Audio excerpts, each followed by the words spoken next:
you think has more impact on the culture, Eminem or Jay-Z? Jay-Z, easily. Jay. I've been hearing that debate recently. Easily, Jay. Easily. Okay, well, it depends. If you mean in terms of the culture, like in terms of how it impacts like African Canadians, African Americans, and like rap. No, just the culture. Hip hop. Not even like culture. in terms of race, just pop culture. Just hip hop culture. Yeah. Jay-Z. That's the Jay. Because like, I would say in the pure concept of lyricism, I would say M. M is a better A. But M's in terms my of guy. Hey, how do you feel about? I know we're jumping Kamikaze? Yeah. Oh, that shit was fire. As soon as I heard it, I thought, "Oh, you're the first person." Same. Actually, no. This is a good thing. So Zach, as a huge fan, because you and I texted about this, but we didn't have a conversation about it. Yes. You know exactly what I'm about to say, right? No. You don't. No, Okay. no. So as a huge fan of Eminem, and as a huge fan of Joe Budden. No. Yeah, that's what you have to talk about that. Oh, it hurt my heart. Yeah. So I was like, oh, my niggas is going at it. So how do you feel about Budden saying that Eminem is disconnected, and that he doesn't understand like what's going on in the real world, and like even like moguls not understanding. The wild part is though, is Eminem and Joe Budden are probably more similar than they are different. Do you think maybe that's why it's like that? Probably. Okay, go on. But sorry, what was your question?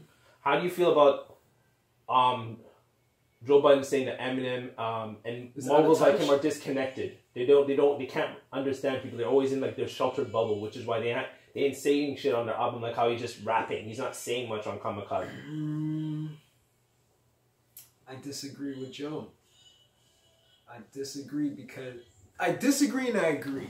Because M is, he's not like every other rapper, and he's not out and about. You're not going to catch Eminem anywhere, leaving a club, or you're not going to catch him on an interview or a podcast. Like, Eminem is he's like what old celebrities used to be. Like, celebrity now is you want to touch the people, you want to reach the people. But back then, it was kind of like, you're a mystery figure. Yeah. Eminem is that guy. He kind of just wants to rap and then go home. He doesn't want all that in between shit. Yeah. Like, you look at how he dresses, it's like the simplest shit ever, and you're just like, okay, you're mega rich because all you do is clearly save your money. But I think that's hurt him in the sense of he doesn't get to. It feels like because of his fame, maybe he doesn't live much of a life. So that kind of affects your content, right? Because what are you going to rap about? You're not out experiencing things. But I disagree that he doesn't have content because, like, I can literally go through an Eminem album and point to records where he's saying shit. Like, everybody hated Revival. But on Revival, he's saying mad shit. True. And, like, Revival, what Eminem has done, other than Kamikaze, even on that too, to some extent. But like, I feel like for the last like couple of albums that he's done, like put out, last few albums, he sprinkled in a little bit of like everything for everyone. Okay. Like here are my core fans like that want to hear me talk about fucking raping bitches and like my horrorcore raps. So here's something for you. Here's something for the radio, and here's something for the hardcore hip hop heads. So like. No, I disagree with Joe. He's wrong. He's wrong on that. And Kamikaze was incredible, by the way. Yeah, shout out to calling out Joyner Lucas stuff, I have to say. Oh, that was a super boss move. Getting Joyner on there, because I'm a Joyner. Because when I first heard Joyner, y'all gotta move. I was move. convinced. I was like, this guy sounds like old Eminem. Actually, yes. I was just thinking about that. I'm like, yo, this guy. Go listen. Listen to listen to Joyner's album, and he sounds. He finally dropped the album. I only have his mixtape. The mixtape with it's like a phone number. Yeah, exactly. Yeah, I have that's that. What Yeah. I mean. That sounds like a lot of old Eminem on that. Like, I actually have to his track about his kid. Also, because you guys know about my personal life, so I'm like, when I heard that track, it actually hit me hard. I actually have to show her one day. I'm just like you, like. Yeah, like that track was heavy. Yo, and then like, cause then he had the record Stepping Stones on Kamikaze. I was like, oh, D12 is over, but no, but this record is so fire. And the record with Not Alike with Royce, he smoked MGK on that. MGK put out his Rap Devil, which was good, and it was catchy. Surprisingly. It was good. But that was one where he was eating cereal, right? Yeah, Eminem that was didn't like, have to why are you eating respond cereal? because Rap Devil still wasn't on par with the bars he gave him. I mean, there's nothing he could do. This man said, "I already know who you are, Kelly."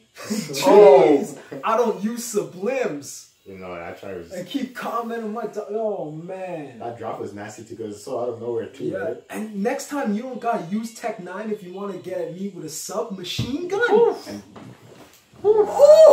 And then he goes, and then the drop happens. Oh, then the drop happens? Oh, man. And you're just like...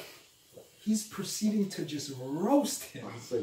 I was like... Well, everyone knew how this was going to turn out. But, for sure. I respect him for going to Eminem. But, Killshot... I'm not Killshot. Rap Devil. It's the best Eminem diss track I've ever heard. Yeah. It's the best anyone's ever come at Eminem. I was just like, there's some real shit. For effort, bro. Yeah, definitely. Yeah. What was the last line he said? Oh, man. I don't remember. I listened to the track once. Oh man, that shit was great though. It's something about Kim. I was just like, damn, you're gonna talk about Kim, but I forgot how he said it. Oh, something about. Oh, I don't even remember because now I'm only thinking of the Eminem response. It's like something. You're gonna live in my shadow. You couldn't even fuck Kim in my flannel. I was like, oh fuck. Oh man, that shit was great. I'm sick of them sweatsuits and them coat hats. Like, yeah. I was just like, oh yeah, shit. I was like, oh fuck. I was like, yo, MGK ain't playing around on this. All right. I made fun of his beard. Fucking beard is weird. I was like, why you gotta go? Niggas trying to go on his facial hair for what's this life? Oh, yo, word. Eminem was a bar about that too, from like 2004, where he's like, some one day I'll grow out my beard and get weird. Little did he know he wasn't joking. Nope. I'm still waiting on M to get Dre to drop Detox, but whatever. I think Compton is our Detox. That's what I thought. That's what I said too. I thought when Dre dropped Compton, I thought that was supposed to be Detox, but he just renamed it because the pressure was just too great now. Probably, yeah, I'm pretty sure. Like that's like when I was listening to Compton at one point, I'm like, this is probably Detox. Yeah, and that was Compton. That was a great album. I love that shit. Yep. So I'm just like, yeah, just leave. I would say just tap out after that. Yeah, Dre. I mean, Dre gives us an album like every 20 years. Well, because he's a fucking billionaire. He doesn't have to do the shit. Dead ass. He's too busy working on other people's shit like Anderson .Paak. He's dropping a new album soon. Again? Yeah. I didn't even get to the one that he just released. Yeah. Yeah, he's dropping.